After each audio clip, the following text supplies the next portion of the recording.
Hôm nay, chúng ta sẽ nói về một loài thông minh hơn bạn tưởng rất nhiều và cũng nguy hiểm hơn bạn nghĩ rất nhiều, đó là cá sấu nước mặn. Cũng chính là loài cá sấu lớn nhất thế giới hiện nay, cá sấu cửa sông. Nhắc đến cá sấu có lẽ ai nghe đến cũng thấy rợn cả da đầu, nhưng kiến thức về chúng thì vẫn nên biết một chút. Vì biết đâu khi ra ngoài, tự nhiên còn có thể cứu bạn một mạng. Nhắc nhẹ một câu, tuyệt đối đừng bao giờ coi thường bất kỳ con cá sấu nào, nếu không bạn có thể phải trả một cái giá rất đắt. Ngay cả nỗi nhục của loài cá sấu dương tử cũng có mức độ nguy hiểm nhất định. Trước hết, trí thông minh của cá sấu nước mặn cao đến mức đáng kinh ngạc, không chỉ đứng đầu trong lớp bò sát mà đặt vào toàn bộ giới động vật. Chúng cũng thuộc hàng không phải dạng vừa. Chúng không phải chỉ biết phản ứng theo bản năng. Khi săn mồi, chúng còn biết lên kế hoạch tỉ mỉ và đặt ra chiến lược rõ ràng. Độ chính xác ấy đủ khiến người ta lạnh sống lưng. Sau khi tìm hiểu các tư liệu liên quan đến cá sấu thì sự thật đã khiến tôi phải sững sờ. Trong ấn tượng của nhiều người, hễ thấy cá sấu nằm yên là nghĩ chúng không phát hiện ra động tĩnh xung quanh. Nhưng thực ra, đó là sai hoàn toàn. Ở sở thú hoang dã thành phố Ballarat, Úc, có một con cá sấu như thế này. Nó đã mất tròn 6 tháng để tính toán chính xác vị trí cho ăn của người chăm sóc, Stuart. Mỗi lần người chăm sóc cho ăn, nó lại tiến lên trước 1 đến 2 cm so với lần trước. Cứ thế, ngày này qua ngày khác trong suốt nửa năm. Từng chút một khiến Stuart mất cảnh giác, đứng sai vị trí. Cho đến một ngày, nó bất ngờ lao lên tấn công, cắn trúng ngay chân của Stuart. Pha xử lý này phải gọi là âm mưu đã chuẩn bị kỹ từ lâu. Không ai có thể ngờ một loài bò sát lại biết lên kế hoạch trước như vậy. Trước đây tôi đã thấy cá sấu rất đáng sợ rồi, giờ thì nỗi sợ của tôi đối với chúng tăng lên gấp nhiều lần. Không có gì lạ khi khắp nơi ở Úc đều dán biển cảnh báo cá sấu, nhắc mọi người phải luôn giữ cảnh giác. Nếu bạn đang ở Úc và đúng lúc ghé vào khu vực có cá sấu xuất hiện, hoặc nhất định phải liều mình lại gần mép nước hay rửa đồ, giặt giũ gì đó, vậy thì tôi khuyên bạn tốt nhất đừng đến đó. Nhưng nếu thật sự không còn cách nào khác thì nhớ phải phá bỏ thói quen đi theo một quy luật cố định. Tuyệt đối đừng bao giờ tới cùng một chỗ lặp đi lặp lại. Nhiều vụ cá sấu tấn công được xem lại cho thấy nạn nhân thường gặp chuyện vào ngày thứ 3. Ngày đầu tiên, cá sấu phát hiện họ. Ngày thứ 2, nó nắm rõ quy luật hoạt động của họ. Đến ngày thứ 3 hoặc thứ 4, nó sẽ phục kích sẵn ở đó chờ thời cơ ra tay. Con người vốn đã rất sợ cá sấu, giờ có phải càng thấy đáng sợ hơn không? Chính sự thông minh này khiến chúng như hổ mọc thêm cánh trong hàng ngũ các loài săn mồi đỉnh cao. Chưa kể cá sấu nước mặn còn sở hữu thân hình phải gọi là mạnh mẽ bậc nhất giới động vật, chiều dài cơ thể có thể đạt đến 6 mét. Làn da thì cứng chẳng khác nào áo chống đạn. Lực cắn của chúng cũng là mạnh nhất trong tất cả các loài động vật còn tồn tại hiện nay. Theo tôi thấy không có loài săn mồi nào khiến người ta run sợ hơn chúng. Hơn nữa, phạm vi hoạt động của chúng vô cùng rộng lớn. Cả nước ngọt lẫn nước mặn đều sống được. Từ các con sông nội địa đến vùng ven biển, thậm chí cả đại dương rộng lớn đều có bóng dáng của chúng. Thỉnh thoảng, chúng còn săn cả những tay to mặt lớn như cá mập bò. Chúng gần như có mặt ở khắp mọi nơi. Nhưng trong quá trình tìm hiểu về loài này, tôi cũng phát hiện ra vài điều ngoài sức tưởng tượng. Trí thông minh của chúng không chỉ thể hiện trong việc săn mồi. Cá sấu nước mặn còn có đời sống xã hội rất phức tạp. Chúng phát ra nhiều loại âm thanh và tín hiệu giao tiếp khác nhau. Các nhà khoa học cho rằng những tín hiệu này có thể tạo thành một hệ thống giao tiếp phong phú và tinh vi. Cá sấu nước mặn cái còn vô cùng bảo vệ, chăm sóc con non và canh giữ tổ rất kỹ. Thậm chí, chúng còn nhẹ nhàng ngậm từng con cá sấu con trong miệng để đưa xuống nước cho an toàn. Hành vi này thường thấy ở chim hoặc động vật có vú và thực sự lật đổ hoàn toàn hình ảnh lạnh lùng vô cảm mà con người gán cho cá sấu. Có thể nói, cá sấu nước mặn là một trong những loài bị con người hiểu lầm nhiều nhất trên trái đất. Là loài bò sát lớn nhất còn tồn tại hiện nay, cá sấu nước mặn phân bố rộng khắp Đông Nam Á, Bắc Úc và các hệ thống sông cùng bờ biển Tây Thái Bình Dương. Từ các cửa sông nước lợ, đầm lầy rừng ngập mặn đến đầm nước ngọt, thậm chí cả vùng biển rộng lớn chúng đều sống được. Thậm chí còn có một sự thật chắc chắn sẽ làm bạn vỡ mộng. Chúng biết leo cây, ngay cả hàng rào chúng cũng có thể trèo qua dễ dàng. Một con cá sấu nước mặn bình thường dài khoảng 5,2 m và nặng khoảng 450 kg. Cá thể lớn nhất từng được ghi nhận có tên là lô long và được bắt tại Philippines. Con cá sấu này bị nghi tấn công nhiều người và khiến 2 người thiệt mạng. Huy động tới 100 người và mất 3 tuần mới bắt sống được nó. Nó nặng đến 1075 kg và dài 6,17 m, là con cá sấu lớn nhất từng được đo đạc chính xác cho đến nay. Mỗi năm, cá sấu gây ra khoảng 1.000 ca tử vong. Trong đó, phần lớn là do cá sấu nước mặn và cá sấu sông Nin. Vì nhiều trường hợp ở vùng nông thôn không được báo cáo, nên con số thực tế có thể lên đến 4.500 người. Hãy so sánh với số ca tử vong do cá mập gây ra. loài cá mập hung dữ mỗi năm chỉ giết khoảng 5 đến 6 người. Và điều đáng sợ hơn là gì? Một số loài động vật tấn công con người vì lãnh thổ bị xâm phạm hoặc nhầm con người với con mồi khác. Nhưng cá sấu tấn công con người thường là có chủ đích. Đơn giản là vì chúng đói. Chúng là một trong số ít loài động vật xem con người như mục tiêu săn mồi thực sự. Nhưng nói đi thì cũng phải nói lại, những loài như chó thực ra mỗi năm còn giết chết nhiều người hơn cá sấu. Thế nhưng chúng ta lại không sợ chó đến mức không dám bước ra khỏi khu dân cư. Nỗi sợ của chúng ta đối với cá sấu có lẽ đến từ bộ dạng của một loài bò sát khổng lồ mà ta không quen thuộc. Vẻ ngoài của chúng luôn khiến người ta không khỏi cảm giác rằng đứng cạnh cá sấu chẳng khác gì đứng cạnh khủng long. Trông chúng đúng là rất giống những con khủng long chưa tuyệt chủng. Dù cá sấu không phải khủng long, nhưng chúng và khủng long là họ hàng, đều thuộc nhóm Archosaurs. Ngay cả loài chim và loài thằn lằn bay đã tuyệt chủng cũng thuộc nhóm này. Tổ tiên chung của cá sấu và khủng long sống cách đây hơn 240 triệu năm. Sau đó, tổ tiên này tách thành hai nhánh lớn, một nhánh tiến hóa thành thằn lằn bay và khủng long cuối cùng sinh ra loài chim. Nhánh còn lại thì tiến hóa thành những sinh vật ác mộng, tổ tiên của cá sấu ngày nay. Và thú vị hơn nữa là mối quan hệ họ hàng giữa cá sấu và chim còn gần hơn so với giữa cá sấu và thằn lằn. Dù cá sấu không phải là khủng long, nhưng tổ tiên của chúng không chỉ cùng tồn tại với khủng long hàng triệu năm, mà còn sống sót qua sự kiện khiến khủng long tuyệt chủng hàng loạt 66 triệu năm trước. Lý do có thể là môi trường sống của cá sấu bị ảnh hưởng nhẹ hơn nhiều so với các loài khác. Ví dụ, cá sấu dưới nước có tốc độ trao đổi chất rất chậm nên chúng cần lượng thức ăn ít hơn nhiều. Hơn nữa, chúng cũng không hề kén ăn. Cộng thêm việc chúng đẻ trứng trong tổ dưới đất để bảo vệ, có lẽ chính những đặc điểm này đã giúp chúng tồn tại và sinh sôi đến tận ngày nay. Trong quá khứ, các loài thuộc bộ cá sấu có hình thái vô cùng đa dạng. Có loài sở hữu đôi chân rất dài, thậm chí có loài còn có thể đi bằng hai chân trên cạn. Nhưng hiện nay, 23 loài cá sấu còn tồn tại đều mang dạng bò sát giống thằn lằn, sống ở các khu vực giao thoa giữa nước và đất liền. Cấu tạo cơ thể của cá sấu nước mặn cực kỳ thích hợp cho đời sống dưới nước. Chân sau của chúng có màng bơi, còn mắt, tai và lỗ mũi đều nằm ở đỉnh đầu, giúp chúng khi phục kích dưới nước chỉ cần trồi phần đầu lên để quan sát, lắng nghe và hít thở. Lỗ mũi và tai của chúng có thể đóng lại một phần để ngăn nước tràn vào. Mắt còn có một lớp màng thứ ba gọi là màng nictitating, giúp bảo vệ nhãn cầu khi bơi. Toàn thân chúng được bao phủ bởi những lớp vảy sừng dày đặc. Vảy ở lưng và đầu còn gắn các tấm xương nhỏ bên trong, tạo thành một lớp giáp giống như ngoại xương bảo vệ cực kỳ hiệu quả. Thậm chí còn có thể cản được đạn súng lục hoặc đạn súng trường cỡ .22. Vảy ở đuôi và lưng của chúng có dạng tam giác thuôn dài, giúp tăng diện tích tiếp xúc, khiến cho chúng linh hoạt hơn rất nhiều khi bơi dưới nước. Lớp bảo vệ này không chỉ giúp chúng chống lại kẻ săn mồi khi còn nhỏ, mà khi trưởng thành còn giúp chúng đối đầu với những con cá sấu khác trong tranh chấp lãnh thổ, đồng thời hiệu quả trong việc ngăn cơ thể mất nước. Da của con người tuy có khả năng chống nước nhất định, nhưng lại liên tục mất nước qua việc đổ mồ hôi, vì chức năng chính của da chúng ta là điều hòa thân nhiệt chứ không phải giữ nước. Còn lớp vảy sừng của cá sấu có thể giữ nước ngay cả dưới cái nắng gay gắt, giúp chúng không bị mất nước. Đồng thời vảy cũng bảo vệ chúng trong môi trường nước mặn, bởi nếu da không chống nước, nước biển sẽ hút hết nước trong cơ thể, gây mất nước nghiêm trọng và tổn thương mô. Đối với một loài bò sát vốn được xem là động vật nước ngọt như cá sấu, thì việc có thể sống lâu dài trong nước mặn là một khả năng phải gọi là nghịch thiên. Như rùa biển cũng thích nghi được với môi trường mặn, nhưng cả đời chúng chỉ sống được trong biển. Trong khi cá sấu nước mặn lại có thể di chuyển tự do giữa nước ngọt và nước mặn. Điều này đòi hỏi khả năng thích nghi tiến hóa rất đặc biệt. Chỉ dựa vào lớp da bên ngoài là không đủ. Trong nước ngọt, nước sẽ không ngừng thẩm thấu vào cơ thể cá sấu. Còn trong nước mặn thì nước lại liên tục bị rút ra ngoài.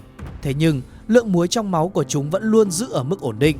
Một báo cáo nghiên cứu năm 1975 cho thấy, bất kể chúng sống trong môi trường có độ mặn ra sao, áp suất thẩm thấu huyết tương của cá sấu nước mặn luôn ổn định ở khoảng 304 mOsmol trên mỗi kg, tương đương khoảng 30% độ mặn của nước biển. Trong nhiều năm, các nhà khoa học vẫn không hiểu chúng làm điều đó bằng cách nào, vì cá sấu không có tuyến muối quanh mắt giống như chim biển hay rùa biển, tức những tuyến giúp tiết muối ra ngoài qua nước mắt. Chúng cũng không có tuyến muối ở trực tràng như cá mập. Vậy cá sấu làm điều đó bằng cách nào? Mãi đến năm 1980, các nhà khoa học mới tìm ra câu trả lời ở một vị trí mà không ai ngờ tới. Đó chính là chiếc lưỡi của cá sấu. Trên lưỡi của chúng có các tuyến muối có thể tiết ra dung dịch chứa nồng độ ion natri và ion clo rất cao, sau đó được thải ra ngoài thông qua lỗ mũi. Khả năng thích nghi môi trường mạnh mẽ này khiến thực đơn của cá sấu nước mặn vô cùng phong phú. Chúng gần như săn mọi sinh vật bước vào lãnh địa của mình, bao gồm cá, cua, rùa biển, chim, kangaroo, dơi, trâu nước và thậm chí cả những kẻ săn mồi như cá mập bò. Đôi khi người ta còn phát hiện dấu vết của chúng ở những vùng biển cách bờ hàng trăm km. Khi săn mồi, cá sấu nước mặn thường ẩn mình dưới nước, chỉ trồi phần đầu lên để quan sát chuyển động của con mồi.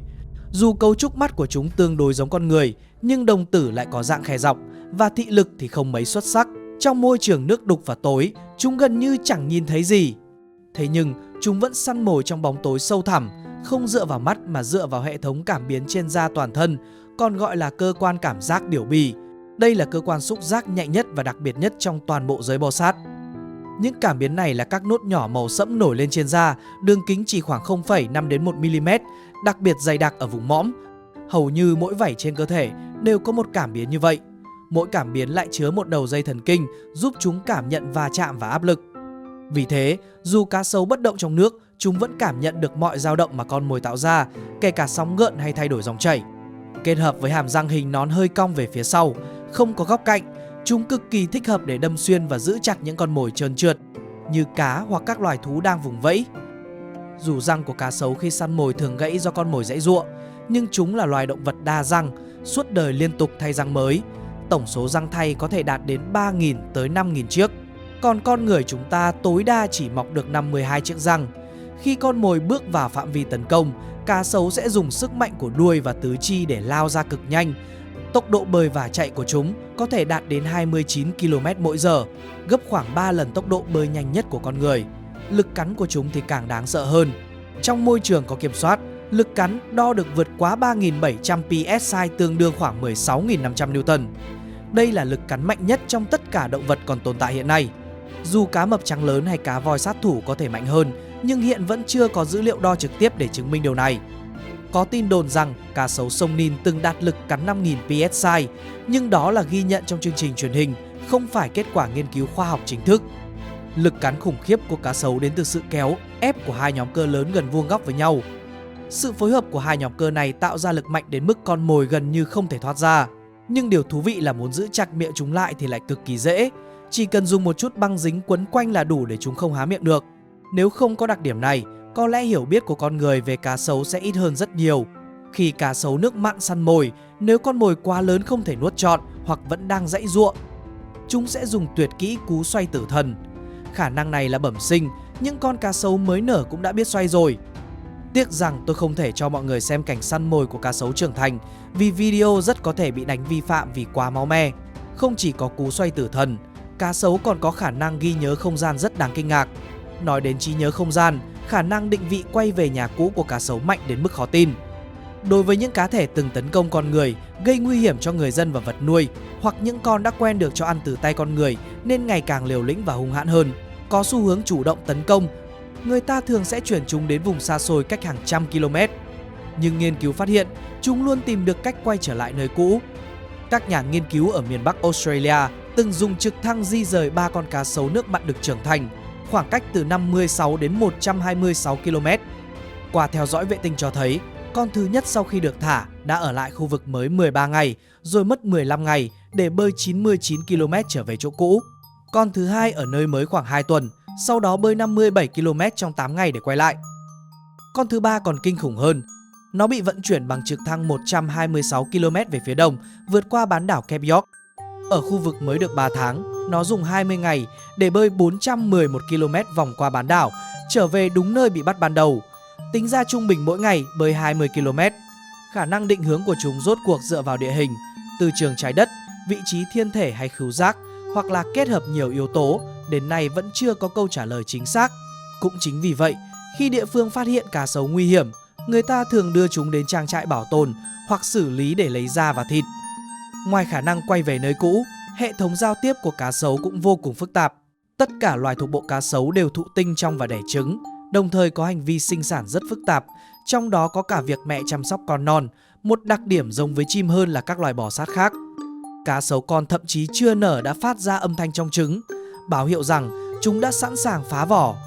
Nhờ vậy, các anh chị em có thể nở gần như cùng lúc và còn gọi mẹ đến đào tổ đưa chúng ra ngoài. Mẹ sẽ dùng miệng nhẹ nhàng chuyển từng con xuống nước. Khung cảnh này thực sự khiến người ta bất ngờ, khó mà tưởng tượng được điều đó lại đến từ loài săn mồi đáng sợ nhất. Sau khi nở, cá sấu con vẫn tiếp tục giao tiếp với đồng loại và với mẹ. Mẹ của chúng sẽ ở gần đó bảo vệ suốt nhiều tháng. Hành vi này rất hiếm gặp ở các loài bò sát. Khi trưởng thành, hệ thống ngôn ngữ của cá sấu còn phong phú hơn nhiều.